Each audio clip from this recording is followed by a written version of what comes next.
Oi, gente! Estamos começando o nosso Papo Educação de hoje, um podcast para falar sobre a educação de hoje e de amanhã. Estou aqui hoje com a minha grande amiga, educadora e professora GG Beck. Oi, oi, gente! E o professor, diretor educacional, Fabrício Indruziak. Olá, tudo bem? Hoje a gente está recebendo aqui uma grande amiga, professora há muitos anos, educadora parental em disciplina positiva, doula, a Gisele Abreu. Bem-vinda, Gi. Bem-vinda, Gi. Obrigada, gente. A ideia hoje é a gente conversar sobre um tema que está permeando a sociedade de uma forma muito intensa e que a gente considera ser fundamental, que é a educação respeitosa e a disciplina positiva. Então, Gi, a nossa ideia é te ouvir muito hoje, conversar sobre esse tema e primeira coisa que eu quero ouvir de ti é o que é a educação respeitosa e a disciplina positiva?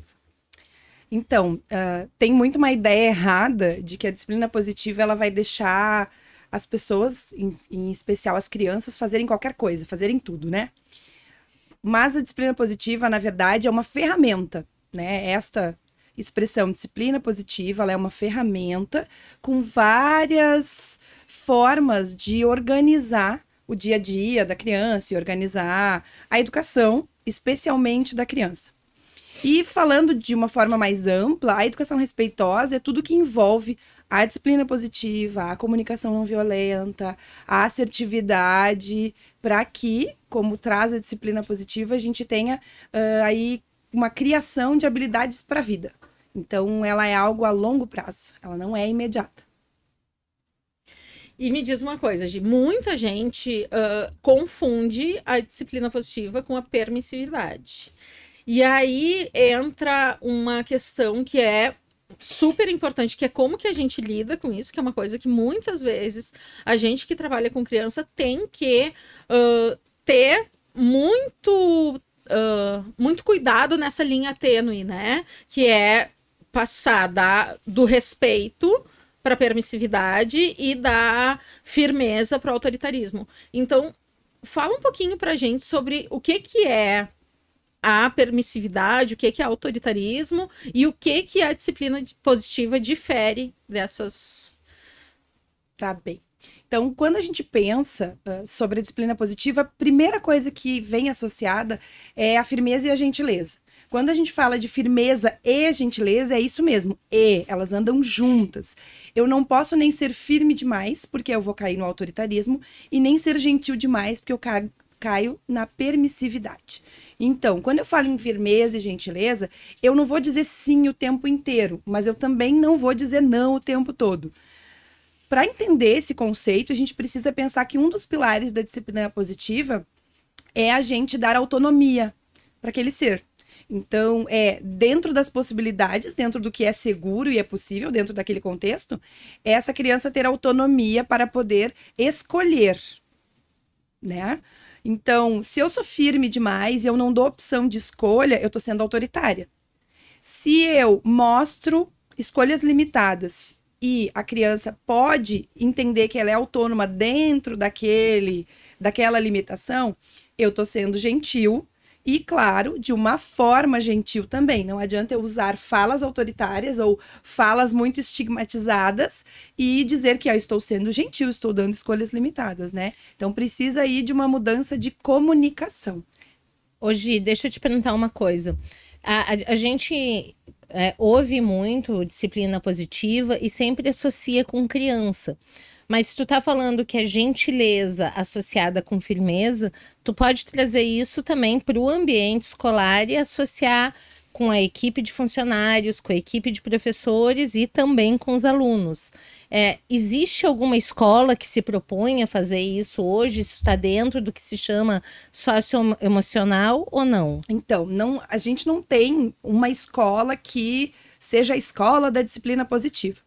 O que a gente percebe que tem as formações, né, lá, quem dá as formações sobre disciplina positiva no Brasil é a Fernanda Lee, ela é uma leader trainee, e tem mais um nome de uma pessoa que quando a Fernanda, dependendo da localização, não vem a Fê. E a Fernanda, ela dá cursos para diversas diversos locais, diversos segmentos.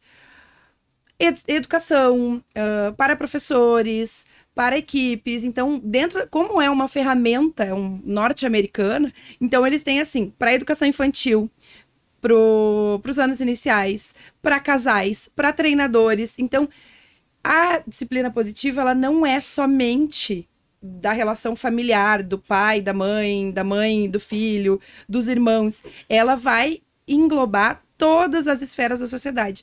E dentro da educação escolar, a gente vê que é muito possível fazer isso. Porque a gente precisa de uma comunicação firme e gentil entre o gestor e os seus professores, entre os professores e os alunos, entre os próprios colegas que precisam, porque, né, a gente aí, quase 20 anos de sala de aula, a gente sabe como é que funciona, que às vezes a gente tem atritos, tem divergências, e como que a gente vai resolver essas divergências. Então, a disciplina positiva dentro da escola, ela se mostra muito eficaz, porque ela vai te trazer formas de solucionar aquele problema. Então, não existe uma escola hoje da disciplina positiva, mas existem muitas ferramentas pensadas para a escola e que fazem diferença a longo prazo dentro desse ambiente. Mas fica a dica, né? Porque é uma super ferramenta. Eu posso chegar a dizer que não existe gestão democrática na escola se eu não tenho disciplina positiva associada? Acho que a gente sai do 8 para o 80 daí, né? A disciplina positiva, ela é uma forma. Eu acredito que tenha muitas outras formas de chegar numa gestão democrática, mas eu arrisco a dizer que a disciplina positiva, ela vai ajudar para que a gente chegue na democracia. Uma das ferramentas da disciplina positiva é uma reunião, e eles têm lá todo o passo a passo, parece um popzinho assim, né? Então a gente tem um passo a passo de como organizar essa reunião. Então, para vocês entenderem, o começo da reunião é uma reunião em que cada um fala pontos positivos do outro, para a gente primeiro trazer o que a gente enxerga de bacana naquela pessoa, para quando a gente for falar, só que assim, eu gosto muito da forma como tu organiza os livros na prateleira.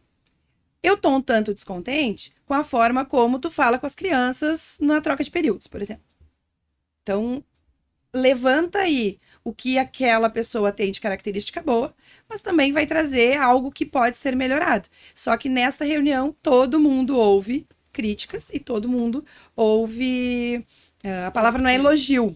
A palavra é incentivo, né? Empoderamento, encorajamento. Então, a disciplina positiva, ela fala que um elogio é simplesmente dizer assim, um professor para um aluno, né? Nossa, teu trabalho tá muito bonito.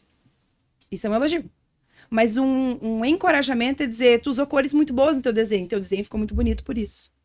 Entende? Então, tem todo um caminho. Sim, e além do elogio por elogiar, né? Dar uma estrutura de conceito para aquilo que tu tá falando. Eu tenho uma dúvida que eu quero te perguntar, porque como professor, tu dá treinamento e tu participa de treinamento. Sim. E tem uma brincadeira sempre que é entre os professores, que é quando tu contrata alguma empresa de material didático, ou tu vai fazer alguma dinâmica com teus professores, tem a brincadeira da dinâmica, né? Que o professor detesta. Dinâmica. Como a gente entender isso e fazer ser sério sem parecer uma dinâmica, entende? Sim. Isso é uma dúvida que eu tenho, porque me parece fundamental hoje tu lidar colaborativamente, né? E nada mais é que colaborativo, a linguagem positiva. Mas a minha dúvida é como tu mostrar para a equipe que isso não é uma brincadeira de dinâmica, é sério, é para ser assim. Como a gente faz isso? Eu entendo que a gente pode mostrar para o grupo o tamanho da importância disso e explicar, e aí vem a comunicação, e explicar. Nós estamos fazendo isso para ver isso acontecer. Então, no final, dá o retorno, né? Então, assim, o que vocês entenderam? Como foi para vocês? Como vocês se sentiram? Porque aí vem de novo, né? Dentro de uma abordagem de educação respeitosa, disciplina positiva, a gente valida os sentimentos o tempo inteiro. Então, você não gostou por quê? Tu te sentiu como? Então, se o profissional diz assim, eu me senti envergonhado porque ele foi obrigado a fazer, então de que forma você poderia participar e conseguir colaborar, mas de outra forma sem que tu te sentisse exposto. Isso às vezes muda, a gente brinca que às vezes a gente dá um bug, assim, com quem a gente tá falando, porque a pessoa já tá assim, preparada pro não, né? Isso. Então, sabe aquela coisa? Não, eu já tenho, vamos tentar a próxima parte? Então, é olhar para esse grupo e perguntar como vocês se sentem. Assim como a gente está falando de educação respeitosa e disciplina positiva de um adulto para uma criança, a gente está falando entre adultos também. Então, se eu falo entre adultos e eu ali relevo, mostro a minha admiração pelo sentimento daquela pessoa, entendo o que ela está sentindo e escuto, porque a gente fala muito de escuta ativa. Quando a gente fala de comunicação não violenta, a gente está falando de escuta ativa. Então, talvez esse grupo não esteja sendo ouvido. Talvez esse grupo assim, eu gosto da dinâmica, mas eu queria de outra forma, né? Eu sou bastante chamada para fazer, não são treinamentos, mas assim, vivências dentro da disciplina positiva em escolas de educação infantil. Isso é um foco que surgiu muito porque eles estão entendendo que dá para vir lá de baixo, né? Claro. Então, as professoras sempre trazem essa dificuldade, assim, primeiro a gente conversa e eu tento entender. E aí, quero ouvir vocês. Então, quando a gente começa ouvindo os profs, a gente já começa diferente. Então, talvez ouvir, entender, perguntar e perguntar de verdade, assim. O que vocês entendem que seria interessante? Como que vocês acham que isso poderia? E receber as críticas de forma tranquila, assim, queremos saber o que aconteceu depois, mas de verdade. E de verdade acolher também, né? Exatamente. Porque muitas vezes a queixa, principalmente de adolescentes e adultos, eu falei aquilo na última reunião, aí na outra reunião eles vieram com uma dinâmica exatamente igual. Pra que eu falei? Então nem vou falar nada. Então isso é uma coisa que a gente tem que realmente exercitar, de receber, fazer a escutativa e de fato abordar de uma maneira diferente, ou se não é possível abordar de uma maneira diferente, também trazer. Olha, fulano, concordo, acolho a tua insatisfação com tal coisa, porém, nesse momento, a gente não pode modificar para esse lado que tu vai por causa disso, disso e disso, né? Eu sempre converso muito com os pais, né, que eu atendo, o quanto é importante a gente falar o porquê das coisas, né? Eu sempre dou um exemplo. Eu tinha um primo que ele era considerado o terror da família. Que, porque o fulaninho sobe nos armários, o fulaninho o fulaninho... Melhor mulher entrega o parente, entrega o parente. E aí, um fim de semana que eu convivi com ele, eu vi que ele era uma criança extremamente tolhida. Ele ia brincar com o cachorro, diziam não. Ele ia jogar bola, diziam não. Ele ia subir no armário, diziam não. E eu dizia, gente, ele não consegue diferenciar o risco de subir no armário do risco de jogar bola e quebrar alguma coisa. Isso. Então, a gente tem que explicar para ele, isso aqui tu não pode fazer neste lugar. Por exemplo, tu não pode jogar bola dentro de casa porque pode quebrar este copo e isso vai trazer um risco e a mamãe vai ficar chateada se esse copo quebrar, etc. E tu não pode subir na cerca com arame farpado porque é perigoso, pode te machucar, né? Tem que explicar o porquê das coisas. Dar os limites com essa forma firme e gentil. A gente precisa entender que a educação respeitosa, ela não é livre de limites. Ela tem limites, a gente precisa mostrar os limites, porque a vida é cheia de limites, né? Então, é muito engraçado que a minha filha mais velha fala assim, mas aí tu fica lá falando de disciplina positiva, e aí agora tu foi grosseira comigo. Então, assim, o que eu quero trazer com esse exemplo, tá? Primeiro que não é porque a pessoa trabalha com disciplina positiva, ela fala de educação respeitosa, que ela vai conseguir o tempo inteiro. Então, assim, estamos implementando na escola a educação respeitosa e uma nova forma de comunicar. Qual é o nome dela? A Ana. Ana, a gente vai fazer esse recorte, vai te mandar. Que é um momento, assim... A gente tem isso aqui no podcast, que é o momento análise. O momento que a pessoa abre o coração e começa a falar das suas ansiedades. Então, e aí é muito engraçado, porque assim, um dos meus fazeres é ser instrutora de yoga. E a gente sempre diz assim, a gente não é namastê o tempo inteiro. Tu vai de vez em quando dar uma buzinada no trânsito, mas o que acontece dentro dessa perspectiva? É que a gente precisa tentar ser o máximo possível. E aí eu trago de novo o exemplo da Ana, porque ela consegue observar e ela consegue salientar quando alguém está sendo grosseiro com ela. A educação respeitosa é para que a criança, né, o futuro adulto, possa dizer, você está sendo desrespeitoso comigo e eu não permito isso. Então é ao longo da vida que essas habilidades vão aparecer, E aqui né? Vai te vem- proteger, inclusive, desculpa, Fábio, mas vai te proteger, inclusive, de relações tóxicas Exatamente. e abusivas no relacionamento, na vida profissional, Uhum. né? Saber te dar as ferramentas. Não, e aqui vem uma coisa que vocês estavam falando e eu tava... Aí o meu momento análise, né? Que é como é difícil para nossa geração romper com a reprodução, né? Porque não importa se a pessoa teve ou não ótimos pais, mas a linguagem de comunicação entre um adulto e uma criança nos anos 80 era uma linguagem de comunicação extremamente, eu não digo violenta, Autoritário. mas autoritária e Total. castradora, Sim, né? não pode. Não pode. Ponto. Por quê? Eu Porque eu mando tô e tu dizendo. obedece porque eu sou tua mãe. Uhum. Isso. E aí, às vezes, eu me pego. Comentei com a Tita essa semana ainda. Eu me pego falando com a Laura coisas. Não interessa, o outro não é meu filho. E ela querendo trazer pra poder mostrar a relação Sim. e tal. E aí, eu falei, não acredito que eu tô falando essa frase, sabe? Depois que falou. Mas a gente tem Mas- tendência. Quer falar? Tita? Não, vai, A vai, gente tem tendência a reproduzir muito Sim. essas coisas. Tu estava falando agora que tu disse, eu gosto disso porque é um exemplo que eu uso bastante com os meus alunos. Que tu falou, não dá para ser namastê o tempo todo, mas as pessoas tendem, que tu é instrutora de yoga, Sim. né? As pessoas tendem a achar, sem conhecer, que yoga é uma prática, namastê. Ela é uma prática difícil, uma prática suada, de muito condicionamento Empenho. físico, de muito treino.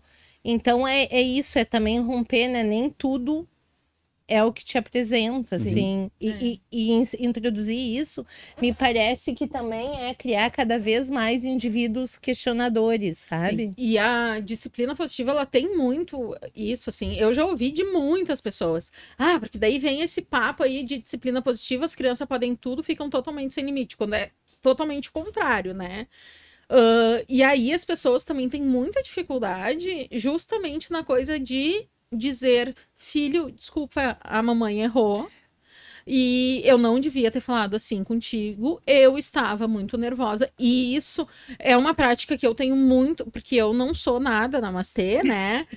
Quem me conhece sabe. E isso é uma prática que eu tenho trabalhado muito, de chegar pra Laura e falar, filha, me desculpa, mamãe ficou muito nervosa contigo. Eu não queria ter falado assim contigo, não foi respeitoso. Tu Esse é um outro desculpa, ponto. mamãe. E as pessoas acham que por eu falar assim com ela não vai aprender a me respeitar. Só que eu acho justamente o contrário, que por eu conseguir admitir que eu errei, eu vou estar ensinando ela que ela vai errar muitas vezes na vida, que ela vai poder admitir o erro, que ela vai ter uma nova chance e que ela pode ficar chateada comigo também. Né? É um sentimento válido também. E que eu assumir esse erro, na verdade, só vai estreitar nossa relação e não afastar. Esse é um ponto, Tita, que é muito importante, que aí vem o que o Fá estava falando, que os nossos pais, eles nunca... Eu não lembro dos meus pais pedindo desculpa para mim. E, né, pai, mãe, eu sei que vocês fizeram o melhor que vocês puderam. Mas era algo que não fazia parte do script. Nossa, o que é isso? Né? Pedir desculpa pro filho. E hoje a gente já tem essa noção de que tá tudo bem porque todo mundo pode cometer erros. Então, fazer uma coisa errada e pedir desculpa é a primeira porta para tu criar uma relação de confiança com o filho, com a criança, com o aluno, com o outro. Então, assim, desculpa, eu acostumei assim, agora, depois de adulta, com outras pessoas adultas. Falei de um jeito que não foi legal contigo, desculpa. Claro, tem aquela coisa assim, não vai apagar o que eu fiz? Não vai apagar o que eu fiz, então a gente tem que cuidar do que a gente faz.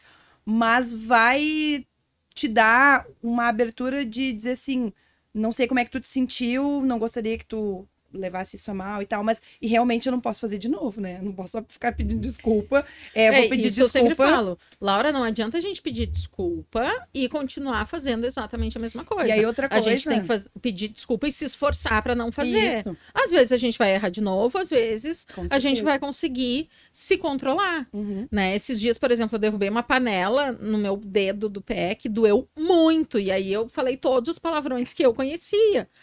Depois, e aí ela veio, mãe! E aí eu falei, Laura, me deixa, não sei o quê. Daí depois eu falei, Laura, a mamãe tava muito nervosa, a mamãe tava sentindo muita dor.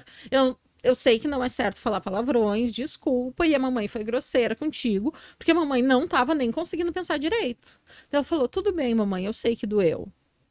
E ficou bem, né? E eu acho muito importante que ela consiga entender que não é normal que as pessoas sejam desrespeitosas. Que é uma coisa errada. Uma ferramenta importante para isso é assim, ó. Pedir para que a criança, ou a gente, primeiro a gente tem que fazer, né? É observar como é que a raiva chega no corpo da gente. Ah, tem gente que cerra os punhos, tem gente que fecha a boca, tem gente que fica com calor. Que afina o nariz. Né? Eu fico com um bico assim. Na época que eu dava aula, né, em escola, porque hoje eu não trabalho mais em escola regularmente, as minhas colegas diziam assim, ó, a Gisele tá abrindo as ventas nas reuniões. Ela vai falar alguma coisa, lá vem ela. Então, assim, eu sei como a raiva se apresenta em mim. E eu preciso agir antes da raiva. Então, eu preciso ver como que eu sinto no meu corpo e eu preciso ensinar para a criança como que ela sente no corpo dela. Só que eu preciso oferecer um espaço seguro para ela. Ó, eu fiz um combinado com as minhas filhas, né? A Ana e a Alice. Gurias, quando eu estou com raiva, eu preciso de um tempo. Não vem falar comigo que não vai dar bom. Então, assim, às vezes vem, eu preciso só um pouquinho, me deixa. Então, é uma coisa construída, então elas vão saber, elas vão entender, elas, ó, deixa a Ana quieta lá que ela não tá bem. Então, deixa a mamãe quieta lá que ela não tá bem. Ah, o papai chegou meio bravo. Tá, deixa ele ficar um pouquinho quietinho lá, como é que, né? Respirar. Isso. Então, olhar para o que faz sentido. E aí eu entro num ponto muito delicado, que eu trago aí todo o conhecimento de yoga, que a meditação, ela não vai servir para todo mundo, por exemplo. Tem gente que não consegue. A minha filha, Ana, não consegue sentar e ficar quieta. Uma criança com TDAH. Não consegue. Já a minha filha Alice consegue. Então, a meditação, ela vai funcionar para algumas pessoas e para outras não. Então, quando a gente fala assim, educação respeitosa, só vai falar assim, não, aí vai meditar, não. Bota todo mundo a meditar, é super respeitoso. Né? Exato, então aí é que Mas tá. não quer, vai meditar! Isso, não, todo mundo tem que fechar o olho e ficar quietinho agora. Isso pra mim é uma tortura. Então, eu fico imaginando, assim, se tu também for, né, obrigado aos extremos, yoga é uma coisa que eu amo, tá? Sim. E fiz muitos anos da minha vida. E a prática da meditação eu gostava porque era a hora que relaxava, mas era mas só aí por isso. tu porque entende que tem um isso. sentido, porque você trabalhou todo o Claro, seu corpo, claro. você cansou o físico, e aí a mente consegue dar Isso. uma desacelerada, porque daí tu esvaziou um tanto. Só que é um aprendizado. Então, a gente fala muito da educação respeitosa e agora a gente vê mais pessoas falando. A gente tem nomes aí muito grandes, né? A Maya Angelman, que é uma pessoa que conseguiu trazer para a rede social a educação respeitosa de uma forma muito fácil, muito acessível. E a gente tem que lembrar que parece que a gente está andando contra a maré, mas na verdade a gente é uma parte dessa maré. E Gi, deixa eu te perguntar, onde nasceu a disciplina positiva? Tem como identificar? Tem. Os estudos são de um austríaco, um psicólogo austríaco. Por que não me surpreende? Da época nazista, na verdade. Por que não me surpreende? Então, ele começou a fazer os estudos e começou a olhar para isso. E aí, claro, foi se criando as ferramentas, né? A partir disso. Então, imagina que há um tempo já que se fala disso, né? Eu tive a oportunidade de conviver com crianças da Alemanha e da Suíça, é impressionante, e com muita oportunidade de conviver com crianças da Espanha também, é impressionante como é diferente. Os espanhóis, eles criam crianças anos 80, não fala, é coisa de adulto, não te mete, aqui não é teu espaço, enquanto os alemães e os suíços, os suecos também, né? Os suíços, eles respeitam demais a infância, né? É um respeito... Essa menina que eu falei agora, a Maia, ela é suíça. Ela é casada com um brasileiro, ela veio para o Brasil agora, mas ela é suíça. Então, e ela sempre trouxe isso, assim, né, nos estudos dela. Mas é impressionante como a gente ainda não vê a criança como parte da sociedade. E que é isso que a educação respeitosa traz. Ela faz parte da sociedade, ela pode... tem um exemplo muito básico, assim, a gente está tomando uma água aqui, geladinha, que tá confortável pra gente tomar, ninguém reclamou da temperatura, só que talvez se tivesse uma água super quente, eu fosse dizer, ai, não gosto de água quente, e imediatamente algum dos outros adultos aqui da sala ia me trazer uma água do jeito que eu gostasse. Se a criança diz, não gostei disso, tem que tomar. Vai tomar, tô mandando. Tem que aprender. Tem que aprender. Por quê? Por que ela não pode expressar a personalidade? Por que ela não pode contar as coisas que ela gosta? Então, falar de educação respeitosa, falar de disciplina positiva, nada mais é do que olhar para aquele ser e considerá-lo. Inclusive em escolhas. Sei lá, a família vai pintar a casa. Por que não considera? E mostra como é que é uma democracia. Ah, então nós somos 5 aqui em casa. A cor que mais for votada, óbvio que os pais vão trazer escolhas limitadas com as cores que querem, né? Sim, que a Laura Isso pintaria tudo de verde, com Né, rosa, imagina. com bolinha. Tu sabe que Então. meu filho foi vegetariano há 8 anos. A dificuldade que eu tinha com isso era... é uma dizer, escolha. por quê? Por quê? Então, lá- E não, depois tu começa a respeitar, É né? engraçado tu trazer isso, porque assim, eu sou vegetariana há algum tempo, nem sei há quanto tempo já, mas faz muito tempo. E a minha filha mais velha, por um bom tempo, foi vegetariana.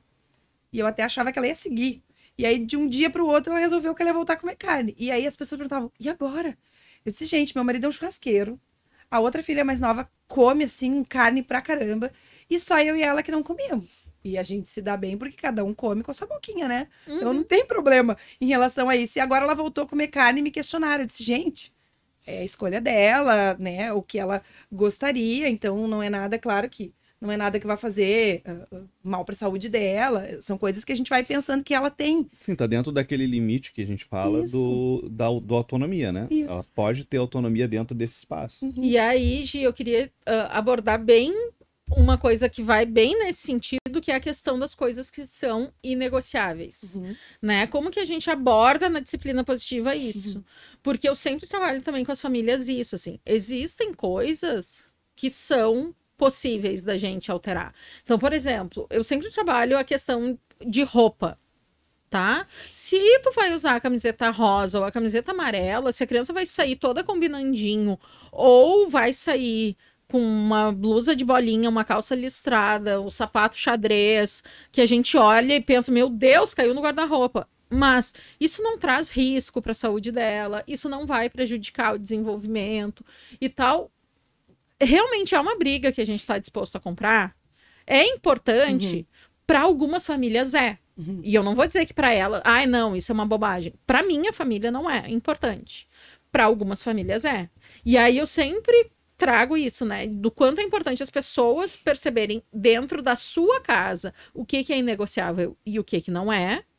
E conseguir verbalizar isso para as crianças de uma maneira muito respeitosa e explicando que existem coisas que tem que ser assim mesmo que a gente não queira. E o mesmo Sempre. vale para a escola, né? Exatamente. Sim. E eu sempre uso um exemplo que é a roupa, a Laura, se a Laura quiser sair com um vestido floreado, a calça listrada, o tênis de bolinho, o laço, não sei o quê, desde que ela esteja com uma roupa adequada para a temperatura, eu não me importo. Agora, existem coisas que são inegociáveis, como, por exemplo, consumo de alguns alimentos que eu não acho adequados, eu explico, filha, isso não é adequado para criança.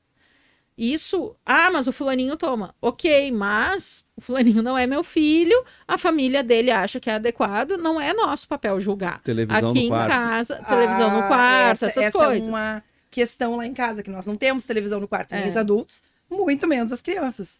Ai, por que eu não posso ter a televisão no quarto? Então, assim, sim, essas coisas são inegociáveis, a gente precisa mostrar. Primeiro, validar o sentimento. Então, tudo a gente vai validar o sentimento. Uma hora vira automático, a gente precisa olhar para isso até que isso se torne hábito. Né? Então, o hábito demora lá um período para que se torne de verdade um hábito. Até então, a gente está ali no robozinho tentando fazer. Então, assim, vou usar a história da televisão, que foi bom que o Fá trouxe. Então, assim, eu queria uma TV no meu quarto. Eu disse, por que tu quer uma TV no quarto? Porque eu quero ver coisas. Tá, nós vemos na sala, todos juntos, ou em alguns momentos vocês têm ali a liberação do computador. Nós não precisamos, isso é inegociável. A gente fala, a gente não pode achar que a criança não entende, isso é Na inegociável. volta a gente compra. Isso é É a nossa, pior coisa, né? pior coisa que tem é explicar, né? De dar o limite mesmo de, isso é inegociável. Na nossa casa, nós entendemos que ter uma TV no quarto não faz bem. porque tu vai ficar muito tempo lá dentro do quarto. E assim, não é também desfiar um rosário e falar. Até porque, dependendo da idade da criança, 10 palavras acabou a atenção. Dependendo do adulto também. Tem adulto que precisa dar uma levantadinha, precisa pensar, porque não vai ouvir. Né, GG? Me alcança água aí, por favor. Então, tem esse pensamento de que, sim, tem que ter o não. E quando a gente não quer ficar assim, prolongando a explicação e que deu é suficiente, a gente vai explicar e vai dizer, mas então tá, eu já te expliquei. Não, eu te amo e a resposta é não. Isso dá um baque nas primeiras vezes que eles ouvem assim. Eu só queria uma TV, sabe? Porque eles têm que entender. Não. Aí, então tá.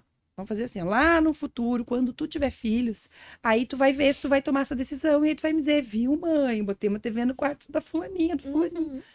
Aí, tipo, acabou a discussão. Então, tem que ter argumento, mas também não pode virar uma briga. Não, às vezes e eu sempre falo isso, assim, geralmente quando as crianças perguntam, elas já sabem a resposta e elas precisam de uma resposta muito concisa, né? Então, um exemplo que eu sempre dou sobre as coisas inegociáveis, por exemplo, quando a gente vai trabalhar com desmame, nossa, as mães falam, mas ele puxa minha roupa, que não sei o quê. Ok, e tu vai dar esse limite, porque afinal de contas o corpo é teu e tal, e tem um limite. Agora, e o mamar naquele momento vai ser negociável ou inegociável conforme o que tu desejar.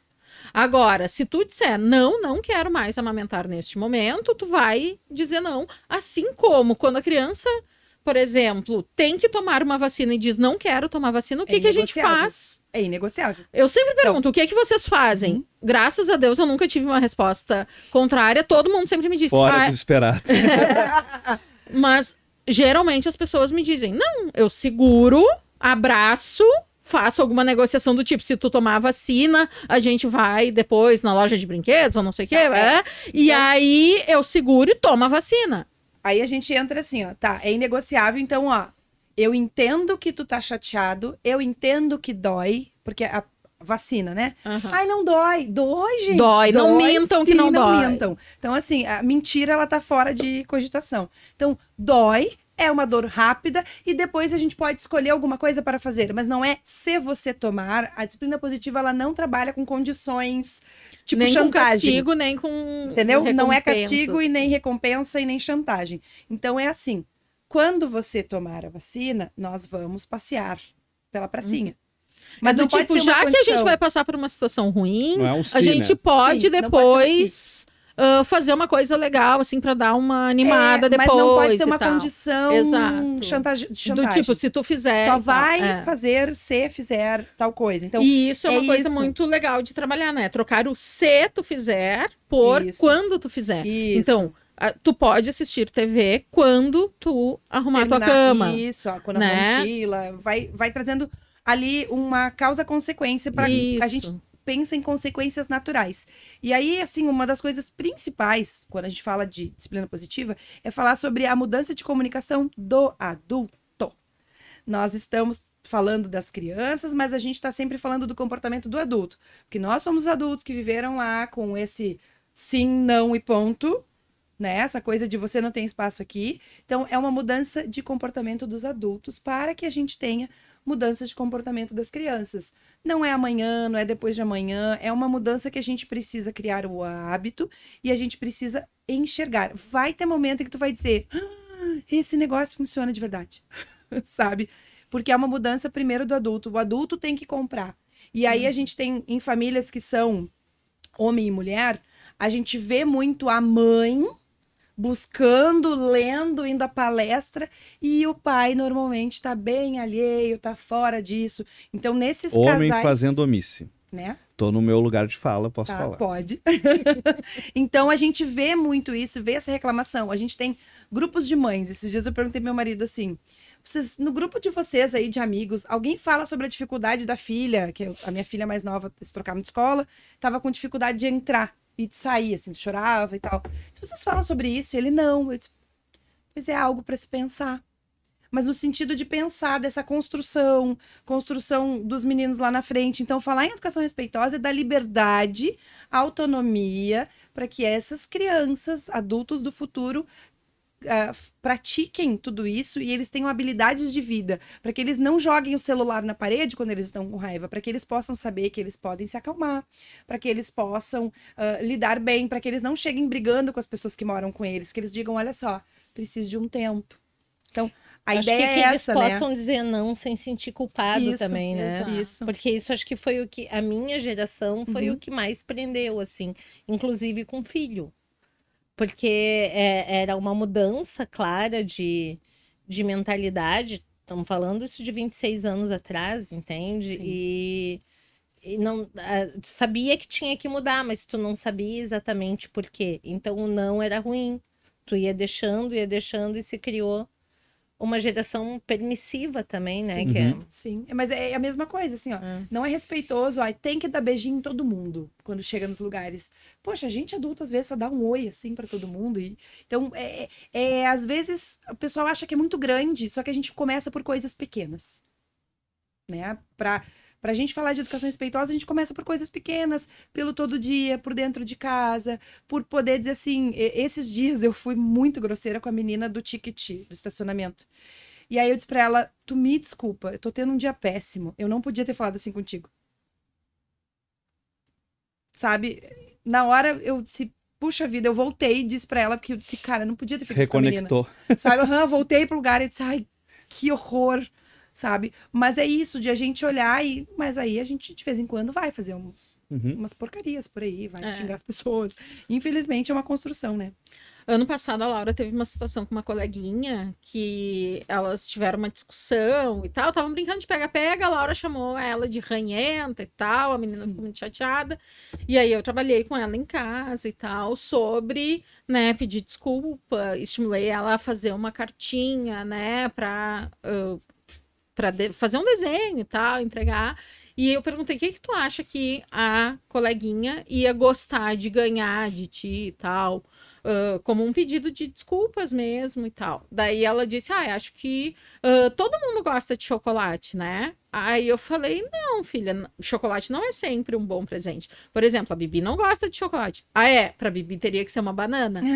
E aí eu achei super legal, porque daí no aniversário da Bibi, ela deu um cacho de banana de presente e a Bibi disse que foi o melhor presente que ela ganhou. É uma outra amiguinha. Isso, que é outra amiguinha.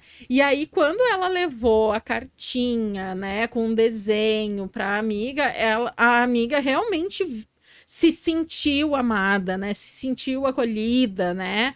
E aí eu falei pra ela, viu, filha, como é diferente quando a gente só fala, tá, desculpa, e quando a gente realmente mostra, né, que a gente tá arrependido, que foi um momento, né, de erro, que tu vai tentar não fazer mais. Talvez tu erre novamente, talvez tu erre. A mamãe erra todos os dias, o papai erra todos os dias. Mas quando tu mostra pra pessoa que realmente não é aquilo que tu pensa e tu tá pedindo desculpa por obrigação, a pessoa se sente mais amada. E aí ela fala até hoje, elas nunca mais brigaram, e ela fala, mamãe, tu sabe que toda vez que eu penso em brigar lá ou falar alguma coisa, eu fico lembrando daquela vez que eu fico pensando como que essa pessoa ia gostar que eu falasse. Então, nesses pequenos momentos, né, é muito legal da gente trazer essa reflexão sobre os sentimentos, né? Vai mostrando que é possível a gente olhar para o que a gente fez e voltar atrás, né? Os budistas falam que a gente tem o poder de alterar o passado, que quando a gente pensa numa situação e reflete sobre ela, tu pode estar alterando aquela situação, né? Então, tem todo esse pensamento de mostrar para a criança que a violência ela já começa, isso é um ensinamento do yoga, que a violência começa quando a gente pensa nela. Sabe assim, ó, que vontade de esganar. Todo mundo tem vontade de esganar alguém de vez em quando. Tu não faz. Mas o legal seria se uma hora a gente não tivesse vontade de esganar, né? Então é essa a ideia de, aos pouquinhos, a gente mudando a mentalidade, daqui a pouco, sei lá, nossos filhos né, daqui a um tempo, eles consigam lidar melhor e Que consigam a dizer ideia é não. essa, né? Que eles sejam melhores que a gente. Eu espero que... E mais felizes e menos eu medicados. espero que seja isso, né? Eu não sei se melhores, porque daí a gente entra numa questão filosófica, mas é Sim, isso, mais sim. felizes e menos medicados. Eu, por Mais mim, felizes. colocaria nas escolas o yoga, assim, pra mim é a primeira coisa que... Eu sou uma fã. Funciona legal, assim, muitas crianças gostam, mas é algo que, na experiência que eu tive, era interessante ser optativo. Então, que Claro, tivesse, sei lá, claro. né? O respeito, então, né? Por quê? Porque tem uns que vão achar muito chato. Até que daqui a pouco eles vejam um fazendo, aí vão. Mas é nesse sentido, assim, de que traz essa consciência do corpo para que possa... O yoga, na verdade, a linha de yoga que eu trabalho é o Hatha Yoga, né? E o Hatha Yoga, ele trabalha primeiro o corpo, por isso que ele é mais intenso nos movimentos, para que a meditação possa ser depois bem aproveitada, porque a gente primeiro vai trabalhar todo o corpo para a mente, então, dar aquela descansadinha, né? Então, é o respeito. No yoga, a gente fala muito de respeito dos limites do nosso corpo. Então, na própria prática, eu não gosto. Eu tinha uma colega que se formou instrutora e ela dizia, eu não fico de cabeça para baixo. Não fico. É difícil, né? E ela disse, ela disse, não foi, não quero, e foi respeitada nisso, né? Então, é essa a ideia, de respeitar. Sim. Tá, e Gi, como que a gente pode trabalhar nesse ambiente escolar a questão, porque a gente tem famílias muito diversas e a gente tem famílias que não aderem à comunicação violenta, não aderem, que estão mais acostumados com essa educação anos 80, né? Como que a gente lida com essas diferentes crianças que vão chegando com essas diferentes linguagens, né? Para trazer elas para dentro desse ambiente, a gente vai trabalhar dessa forma. Tá. Tu pensa que dentro da própria casa do estudante, quem exerce a parentalidade daquela criança, daquele estudante, já não concorda com tudo, né? Todo mundo aqui que tem filho com outra pessoa, a menos que seja uma reprodução solo, a gente tem que dividir coisas e tem que ceder um pouquinho ali. Então já começa em casa que talvez uma das pessoas que exerce a parentalidade super é adepta à disciplina positiva e a Que é outra a pessoa Tita, não, né? E a outra pessoa sou eu que tô tentando aprender. Só que daí a gente pode ter casos em que uma pessoa tá super empolgada e a outra disse, não vou, porque isso é besteira, tu vai criar uma criança mole. Isso são relatos que chegam para nós, né? Então, a gente tem que entender que assim como uma criança dorme de um jeito com a avó, um jeito com o pai, um jeito com a mãe, um jeito com a tia, ela vai se conectar de formas diferentes com cada um. Quando a gente tem uma pluralidade na sala de aula, que só quem já teve 35 abençoados sabe como é, né, na sala de aula, a gente vai tentar entender como que a gente acessa, porque tem assim como tem um que precisa, né, tem memória visual, precisa copiar coisas, precisa rabiscar, precisa escrever, tem gente que precisa de vários post-its, outro que precisa de várias cores, tem um cara que fica lá de braços cruzados só ouvindo e numa prova ali quantitativa vai super bem. Então, a gente tem que olhar para isso. Como que funciona? Como que é a nossa linguagem dentro da escola? Como que funciona? Assim como o Fund 2 ali, né? Que a gente tem português, matemática, ciências, história. Cada professor vai ter um jeito de acessar aquelas crianças ali. Então, é isso. É sobre tu trazer a tua forma de comunicar. E vai ter uns que vão ser mais resistentes, que vão demorar mais tempo, mas que eles vão entender quando passar do limite. Então, o professor ele precisa se colocar no lugar de uma liderança horizontal. Então, não é uma liderança de cima para baixo. É assim, eu junto com vocês, junto com a família, um do lado do outro, para que todo mundo possa chegar num lugar de acordo, de comunicação, de organização. Então, a partir do momento que o professor olha para isso e tenta, né, entender os alunos também, não é assim, aqui eu que mando, porque sou eu que estudei, que a gente sabe que tem aí muita coisa. Então, eu lembro que tinha uma época que eu trabalhei em projetos, né, eu trabalhava em município, eu não era professora de referência, eu era professora de projeto. Eu entrava em cada turma diferente. E aí tinha uma avó que sempre dizia assim pra mim, tu é aquela professora que não precisa trazer o caderno, né? Eu disse, isso aí, eu sou aquela. Porque eles já fazem o caderno o resto da semana, deixa comigo que vamos fazer outras coisas. E eles super funcionavam. Então, eles vão saber funcionar com os professores diferentes, eles vão conseguir acessar, assim como tem aquele mais tímido, tem aquele mais falante.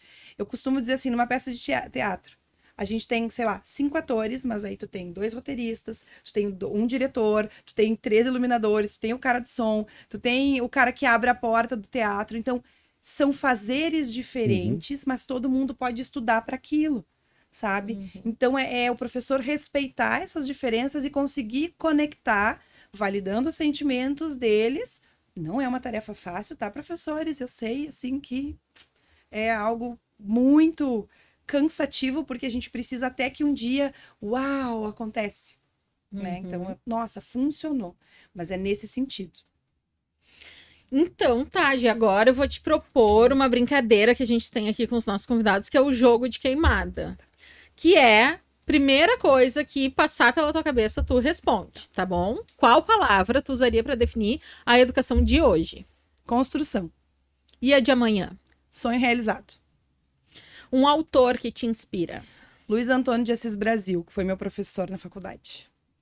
E um filme que te inspira? Como se fosse a primeira vez. A paciência que ele tem em ensinar para ela todos os dias a amá-lo é algo muito respeitoso. É um misto de lindo com psicopatia. Assim.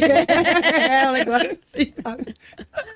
E a escola ideal para ti, como que seria? É uma escola que consegue garantir a equidade para que cada aluno tenha o que precisa ter. Ai, que lindo. Que lindo. Bonito isso. Gi, eu queria agradecer muito a tua presença aqui. E agora eu quero te convidar, então, a fazer o teu jabá aí. Como que a gente te encontra nas redes, né? Faz agora a tua Então, propaganda. tá bem. Muito obrigada. Agradeço demais. Adorei o papo. Fico à disposição para voltar mais vezes. Eu sou uma pessoa de muitos fazeres, né? Então, dentre os meus fazeres está a educação respeitosa. Eu atuo como prof de doulas, né? Tem um curso de doulas chamado Três Marias. E eu falo sobre comunicação no curso. Uma das disciplinas que eu dou é sobre comunicação. Então, a ideia é que as pessoas me encontrem lá no @Gisele Cabreu ou então no @Três Marias Formação de Doulas. E a gente fale muito sobre educação respeitosa, sobre os processos respeitosos, né? Que, além de tudo, ser doula é respeitar muito um processo, né? Da pessoa que está ali parindo naquele momento. Então, fico à disposição para trocar ideias. Obrigada. E vocês, como que a gente encontra? Eu estou lá, né, no @Fabrício Indruziak, no @Papo Educação. Eu tô no @Papo Educação no Instagram, no @Angélica Beck no Instagram também, no TikTok é ggbeck2. E eu tô lá no @Cintia Maia Consultoria no Instagram e no Papo Educação também. E o Papo Educação vai ao ar toda terça-feira. Então, para não perder nenhum episódio, cliquem lá no seguir, vai lá, dá a avaliação máxima pra gente, para ajudar a distribuir. Manda para todos os amigos que vocês acham que vão se interessar. Esse papo com a Gisele, eu tenho certeza que vai ajudar muitas famílias aí a entender um pouco melhor sobre a disciplina positiva. Então, compartilhem os nossos episódios, que tá na tua plataforma de áudio favorita. E até então, semana que vem. Obrigada, gente. Tchau, tchau. Tchau, tchau. Tchau.